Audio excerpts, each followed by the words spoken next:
இருக்கிறது.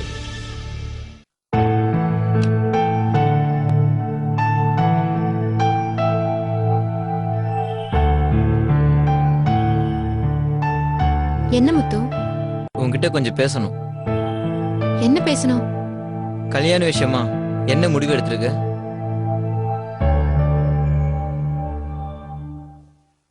முடிவெடுக்கிற நிலைமையில நான் இல்ல.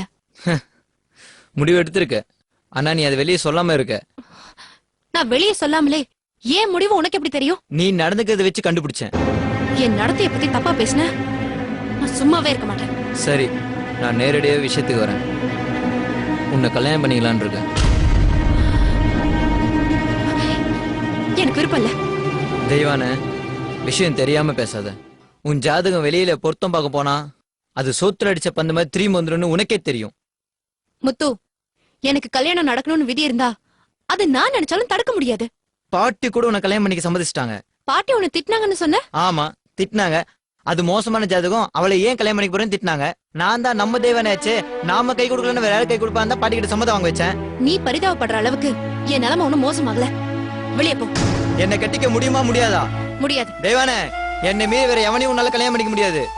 லூசு மாதிரி பேசாத. நீயும் நானும் சின்ன வயசுல உன்ன விளையாடி இருக்கோம், ஒரே தட்டுல சாப்பிட்டு இருக்கோம். உன்னை எப்படிடா புருஷனா நினைக்க முடியும்? சொன்னா புரிஞ்சுக்கோ. உன் மனசுல வேற ஒருத்தன் வந்துட்டான், அதான் நீ புரிஞ்சுக்க மாட்டேன்ற. இத பார், திரும்ப திரும்ப தப்பா பேசிட்டு இருக்க. இனிமே உனக்கு மரியாதை இல்ல. வெளியே போ. நான் வெளியே போறது இருக்கட்டும், அந்த இன்ஸ்பெக்டர் உள்ள வராம பாத்துக்கோ. என்ன பாக்குற? உன் மனசுக்குள்ள வராம பாத்துக்கோன்னு சொன்னேன். உனக்கு என்ன பைத்தியம் பிடிச்சிருக்கா? உன் இஷ்டத்துக்கு உளறிட்டு இருக்க. என்ன பார்த்தா பைத்தியக்கார மாதிரி தெரியுதா? இத பார், என்ன தவிர வேற எவனாவது கல்யாணம் பண்ணிக்கிட்ட உன்னை வாழ விட மாட்டேன். இந்த மிரட்டலுக்குலாம் நான் பயப்பட மாட்டேன்.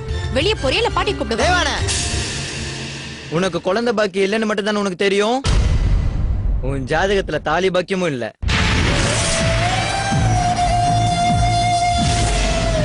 உன் கழுத்துல தாலி நிலைக்காதுன்னு உன் ஜாதகத்துல இருக்கு தெரியுமா? அதையும் மீறி அவனையாவது கட்டிக்கிட்ட அந்த தாலியை நிலைக்க விட மாட்டேன். உன் ஜாதகத்தை உண்மையா கிடையாது.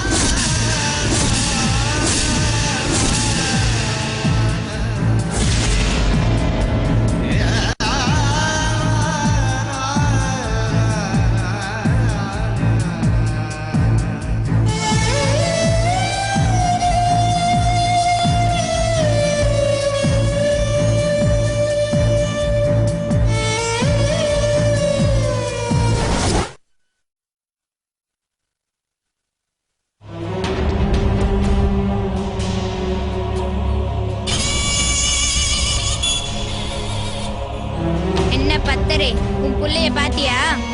அதுக்கு தானே போனேன். என்ன சொன்னா? ஏன் சொல்ல பிள்ளை மீறுமா? பிச்சை எடுத்து பொழைன்னு சொன்னேன்.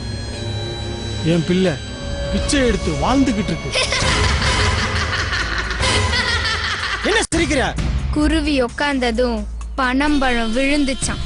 பனம்பழம் விழுந்ததுக்கு தான் காரணம்னு குருவி சொல்லிச்சான். நீ சொல்றதும் அந்த மாதிரிதான் இருக்கு. என் குகன்சாமி ரொம்ப ரோசக்காரன், புரிஞ்சுக்கோ. உன் மகன் பிச்சை எடுக்கிறதுக்கான காரணம் அந்த பத்மாசூரன். அவனோட சக்தி தான் உன் மகனை பிச்சை எடுக்க வச்சுது. வழிவிடு. இங்கே நில்லு.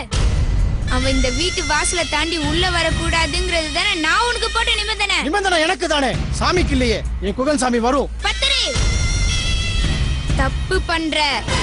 பிறந்த நாள் அதுமா சாமி கும்பிட்டு புத்தாட போறது தப்பா? ஏன் சாமி கும்பிடாம புத்தாட போட்டா உடம்புல நிக்காதா?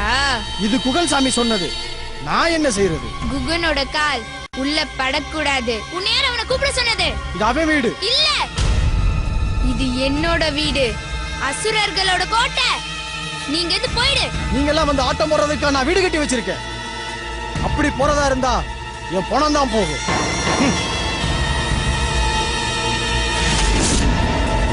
ஏய் நில்லு.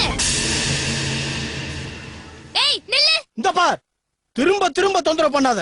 முதல்ல வெளில போ. முடியாது முடியாது முடியாது முடியாது முடியாது.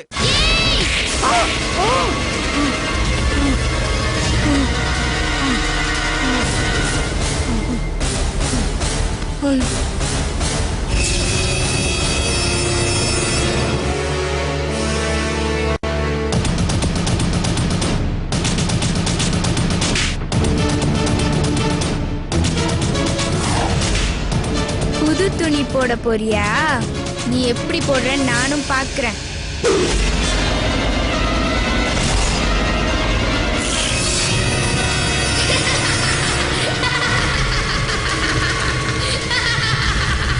புது சட்டையா போட போறேன்? நீ எப்படி போடுறன்னு நான் பாக்குறேன்.